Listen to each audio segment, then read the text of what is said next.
어디서부터 이게 차이가 나는지 보니까 20대까지는 별 차이가 없습니다. 왜냐면은 남자들 군대 갔다 와가지고 23살, 24살이란 말이에요. 그때는 아직 돈을 벌지도 않죠. 학생이니까. 당연히 여성분들 같은 경우에는 남자들보다 먼저 졸업을 해가지고 빨리 취직을 하신 분도 있겠지만 그래도 우리가 크게 차이는 없어요. 그때까지만 하더라도. 또 그때 버는 돈은 이렇게 후 불면 날아가는 것처럼 이게 점성이 없단 말이에요. 금방 사라져요. 쌓이는 느낌도 들지 않고요. 그게 30대까지도 마찬가지입니다. 30대 초반까지만 해도 왜냐면 돈을 번 지가 얼마 안 됐잖아요. 근데 이게 중요한 게 어디서부터 차이 나는지 봤더니만 이게 나이대로 구분하면은 30대 중후반부터인 것 같고 벌어지는 사람과 그대로인 사람이 있다라는 의미잖아요. 결정적인 차이가 20대 때 혹은 30대 초반에 돈 공부를 했느냐 안 했느냐가 이 격차를 만들어내는 것 같아요. 그 돈 공부라 하면 돈을 버는 능력, 불리는 능력, 쓰는 능력, 지키는 능력, 이 각각의 능력을 얼마나 훈련했느냐에 따라 달라지는데 20대 때는요, 돈 버는 능력을 훈련해야 되는 시기거든요. 우리가 돈 버는 능력을 훈련하지 않고 그냥 취직을 해버리면은 직장에서 그 시간 대비 그냥 급여를 받을 뿐이잖아요. 근데 앞서 말했던 것처럼 부자라는 키워드를 머릿속에 새기고 있는 사람일수록 사실 직장과는 거리가 멀지 않을까요? 우리가 부자들을 보면은 재테크형 부자가 있고 사업형 부자가 있는데 특히나 저 같은 사업형으로 성공하려고 하는 사람들 있잖아요. 기업의 창업가들을 많이 또 벤치마킹하고 닮으려고 했고 롤모델이나 멘토를 많이 뒀는데 그분들을 볼 때마다 평소에 돈을 쓸 일이 별로 없어요. 그 사람들은. 그러니까 그 과정에서 그분들은 돈 버는 능력이 계속 키워져 갔던 거예요. 돈을 버는 능력이 씨앗에 해당되는 것 같아요. 사실 씨앗이 있어야지 불리든지 말든지 할 수 있지 않겠습니까? 그래서 이 버는 능력이 제일 중요한 첫 출발점이 되는데 돈을 버는 능력이라 함은 저는 가치 창출인 것 같아요. 그러니까 결국 그 돈이라는 거는 고객한테 받는 거잖아요. 우리가 상대방에게 가치 있는 어떤 무언가를 창출하고 제공했을 때 그 메아리로서 받는 거란 말이에요. 그렇다면 우리는 두 가지 형태로 돈 버는 능력을 설명할 수 있을 것 같습니다. 다수의 사람들에게 적은 비용을 받는 방법이 있고 소수의 사람에게 고가의 비용을 받는 방법이 있겠죠. 이게 또 부의 초월 자선에 나오는 이야기거든요. 다량의 욕구를 해결했거나 아니면 사람들에게 정말 터닝 포인트급의 그런 변화를 주거나 말이죠. 결국 그래서 저는 부자를 어떻게 생각하냐면 김승호 회장님의 생각의 비밀이라는 책에서 이런 내용이 나오더라고요. 세상에서 가장 강한 사람은 돈이 많은 사람, 유명한 사람이 아니라 사람들의 마음을 가장 많이 가진 사람이 세상에서 제일 강한 사람이라는 말이 있더라고요. 이게 그냥 멋있는 격언이 아니라 비즈니스적으로 바라봐도 많은 사람들이 곁에서 돕는다라는 거, 그리고 많은 사람들의 마음을 가졌다라는 거는 그 말은 즉 가장 많은 사람들의 문제를 해결해 준 사람이 결국 부자가 되는 사람이고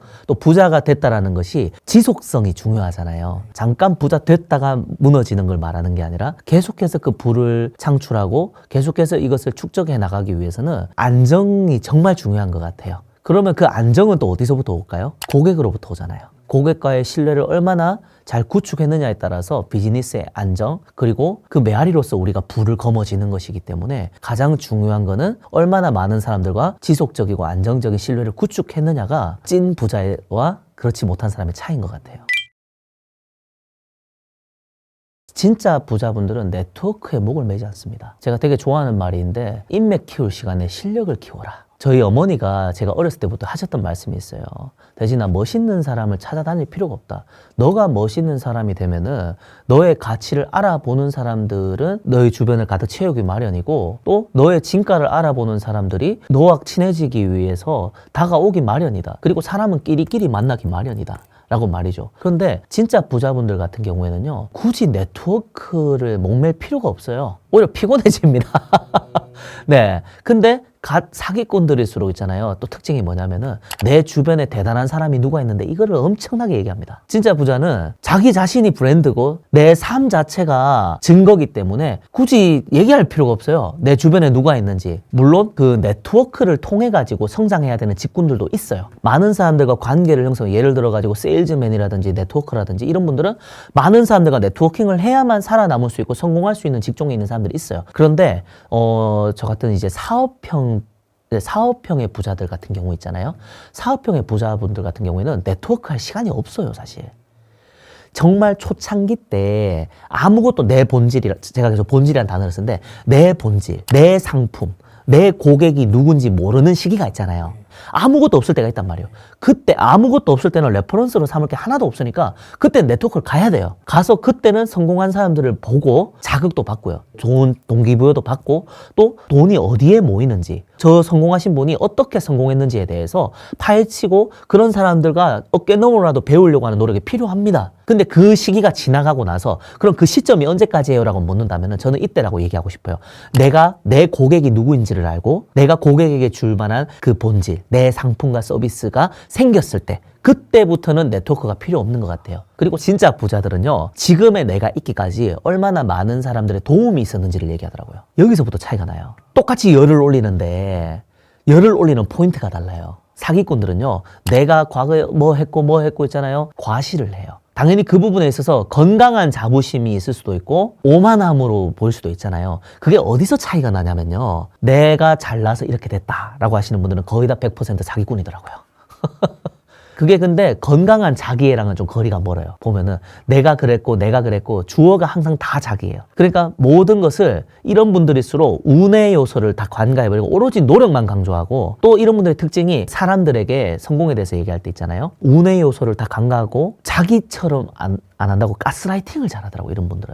근데 진짜 부자분들 같은 경우에는요, 운의 요소를 절대 간과하지 않아요. 당연히 노력의 요소를 이야기하는데 운의 요소가 분명 있다고 이야기하지만 100% 사람의 노력만으로 그렇게 됐다고 얘기하지 않는단 말이에요. 그리고 저는 주로 창업자분들을 많이 만났거든요. 이분들의 특징이 가난했던 시절이 있어요. 가난했던 시절이 있고 그 시절에 정말 배고파 본 경험이 있고 바닥부터 올라간 경험이 있고요.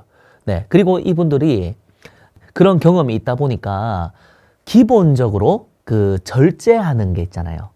소비를 통제하는 습관들이 있더라고요. 물론 누릴 수 있습니다. 누릴 수 있는데 제가 적어도 만나봤던 창업자 출신들 있잖아요. 그러니까 창업자 출신이신 분들은 소비를 통제하시더라고요.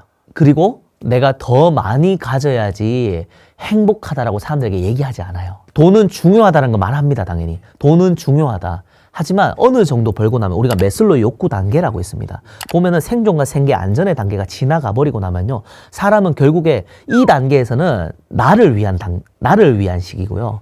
이게 넘어가 버리면 생계와 생존이 보장이 돼버리고 안정이 돼버리면요, 사람은 그때부터 꿈을 꾸기 시작해요. 그때부터는 남을 위한 삶으로 바뀐단 말이에요. 그래서 매슬로우 욕구 단계에서 위로 올라갈수록 자아실현과 공헌으로 넘어간단 말이에요. 그러니까 부자분들은 이 단계에 있어요. 그러니까 1억 벌던 사람이 1억 1,000만 원 번다고 1,000만 원어치만큼 더 안 행복하단 말이에요. 제가 실제로 컨설팅하고 코칭하는 이제 분들 보면은 소위 말해서 이제 수백억대 1,000억 이상 매출을 일으키시는 그런 CEO 분들도 많으신데 이분들이 딱 똑같은 얘기를 하는 거예요. 처음에 월 1,000만 원 처음 딱 벌었을 때 그때 하루 행복하대요. 그럼 언제 또 다음날 행복했냐 하니까 2,000만 원 처음 벌었을 때 그때 딱 하루 행복했대요. 그 하루만 행복한 거지 한 번쯤은 그 공허함을 다 느끼더라고요. 돈이 이제 더 많이 벌린다고 더 행복하지 않은 그 구간이 있어요. 이제 그 구간이 보통 월 한 3,000 정도 넘어가시면 이제 그 구간을 경험하시더라고요. 겪는데 그 공허함을 계속 가지고 가시느냐 아니면 거기서 뚫고 더 높은 곳으로 가느냐, 거기서 이제 갈리는데 그건 좀 약간 너무 먼 얘기 같고, 사기꾼은요, 내가 돈 너무 많이 벌어서 행복해요, 아마 가짜 부자일 가능성이 높습니다. 이게 창업자이신 분들이 주로 강의할 때 이 얘기를 많이 하시더라고요. 여러분들 앞에서 내가 경제적 자유를 누리면 너무 행복하고 맨날 놀러 다니고 얼마나 내가 자유롭고 행복한지를 강조할수록 아마 진짜 부자가 아닐 가능성이 높대요. 왜냐? 그렇게 따지면 일론 머스크는 왜 15시간 이상 일할까요? 왜 셀트리온 서정진 회장님은 미국까지 가가지고 이제 15시간씩 영업할까요? 그러니까 진짜 부자들은 오히려 일하는 과정 자체에서 기쁨을 느껴요. 절대 쉬지 않습니다. 웅진그룹의 윤석금 회장님 나이가 80 넘으셨는데 지금도 달립니다. 직원들이 좀 쉬라고 하신대요. 그리고 진짜 부자분들은요, why를 많이 얘기합니다. 내가 이 일을 왜 하는지, 이 일에서 내가 어떨 때 보람을 느끼고 어떠한 가치와 목적으로, 미션으로, 비전으로 이 일을 하는지에 대해서 이야기합니다. 근데 가짜들은요, 내가 얼마 만에 얼마나 벌었고 얼마나 내가 대단한 사람인지, 내 주변에 얼마나 잘난 사람 많은지 이걸 막 얘기해요. 거기서부터 바로 표현합니다. 예를 들어 봅시다. 입시 강사들은 뭐라고 얘기할까요? 학생들의 핵심 니즈는 좋은 대학 가는 거예요. 그럼 그 고객들한테는 학벌이 중요해요. 그리고 그래서 본인은 그것을 충족시켜줘야 되는 사람으로서 그것이 중요하다고 말해야 되는 거예요. 자, 그런데 만약에 내가 고졸, 중졸입니다. 근데 내가 일가를 이루어가지고 정말 기업의 창업자가 됐습니다.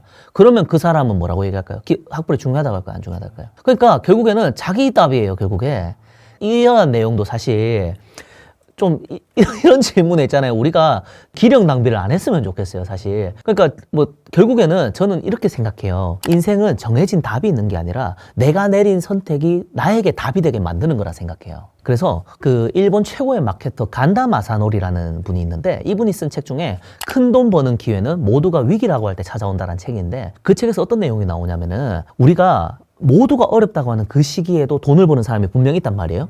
그러면은 그런 사람들의 특징이 있을 거 아닙니까? 업종에 관계없이 예외 없이 결국 어려운 시기에도 돈을 버는 사람들은 이 두 가지 능력이 있기 때문이에요. 그 첫 번째가 뭐냐면은요. 바로 고객을 모으는 능력이에요. 고객을 모으는 능력. 다시 말해 집객력입니다. 두 번째, 모아서 뭐 할까요? 판매를 해야 될 거 아닙니까? 내 상품을 판매하는 능력, 판매력이 있어야 돼요. 그러니까 집객력과 판매력만 있으면요. 돈을 벌 수가 있는 거예요.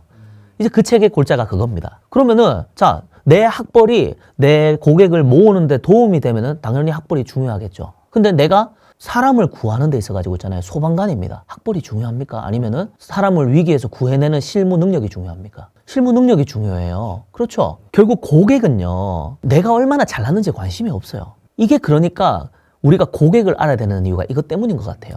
학벌이 중요하다도 철저하게 자기 관점이잖아요. 그러니까. 저는 그런 사람들 되게 많이 보거든요. 실제로 막 유튜브 같은 데 막 나와가지고 있잖아요. 자기의 성공 비결을 막 이야기하고 되게 막 대단해 보이시는데 제 앞에서 우시는 분들 되게 많아요. 하나도 안 행복하다고. 왜? 사람이 어느 정도의 돈을 벌고 나면 있잖아요. 더 이상 그 돈이 자기에게 행복을 주지 않아요. 근데 여러분들에게 돈이 중요하지 않다라고 얘기하는 게 아니에요. 제가 말하고자 하는 거는요. 돈 버는 좀 즐거움을 느꼈으면 좋겠어요. 돈은 어떤 사람에게 주어질까요? 저는 돈을 이렇게 생각해요. 내가 고객에게, 내가 상대방에게 제공한 가치에 대한 상대방의 평가와 피드백이 돈이라 생각해요. 그렇기 때문에 여러분들이 좋은 평가를 받으셨으면 좋겠고 그 말은 즉 많이 버셨으면 좋겠어요. 그것이 곧 여러분들을 향한 세상의 평가니까 또 여러분들이 얼마나 심혈을 기울였는지 여러분들이 여러분 인생에 얼마나 진심이었는지에 대해서 세상이 박수치고 세상이 인정해준 척도가 바로 그 돈이잖아요. 그래서 저는 그런 의미에서 다른 사람을 행복하게 만들어주고 번 돈이 가장 아름다운 돈인 것 같아요. 남을 후려치고 뒤통수 후려쳐가지고 있잖아요. 사기하고 과장하고 왜곡해가지고 번 돈 말고 그거 벌어봤자 부러워할 필요 하나도 없습니다. 얼마 안 가 있어가지고 진짜 나락으로 떨어졌다는 사람 많습니다. 반드시 나락으로 떨어집니다. 그게 세상의 진리입니다. 근데 다른 사람을 행복하게 만들어준 사람들의 돈은요. 그건 견고해요. 견고한 진 같아서요. 온 세상에 그 사람이 잘 되는 거를 박수치고요. 응원합니다. 자동차 판매왕, 기네스북에 오른 자동차 판매왕 조 지라드가 250의 법칙이라고 하거든요. 한 사람 뒤에 250명이 숨어 있다고 합니다. 한 명의 신뢰를 얻는 것은 250명의 신뢰를 얻는 것과 같대요. 네. 왜냐면은 우리가 어떤 맛집을 갔다도 맛있으면요. 소문을 내지 않습니까? 불친절하면 불친절하다고 소문을 냅니다. 그처럼 있잖아요. 우리가 한 사람에게 신뢰를 얻는 건요. 그 뒤에 숨어 있는 250명과 관계를 맺는 것과 같아요. 앞서 이야기했던 그 이야기를 가지고 오고 싶어요. 모든 사람에게 있잖아요. 24시간은 제한되어 있고 삶은 또 한정적이잖아요. 그 안에서 우리가 언제 어디에서 우리의 삶의 일생일대 기회가 올지는 우리는 알 수가 없어요. 그 운이 언제 어떻게 올지 찾아올지는 알 수가 없어요. 하지만 저는 그렇게 살고 있거든요. 내 눈앞에 있는 그 사람이 그 기회를 가지고 온 키맨이다, 통로다 라는 마음으로 그 사람을 제가 크리스찬이라서 그 사람을 저는 주께 하듯 한다 이런 표현을 쓰거든요. 네, 한 사람을 주님께 하듯 합니다. 그리고 작은 일을 위대하게 한다. 그러한 마음으로 한 사람의 삶에 최선을 다할 때 그 진정성이 그 상대방으로 하여금 감동을 만들어내고 그것이 상대방에게는 저희가 탁월한 사람이 되더라고요. 그렇게 됐을 때 다른 사람을 행복하게 만들어줄 때 돈이 따라오더라고요.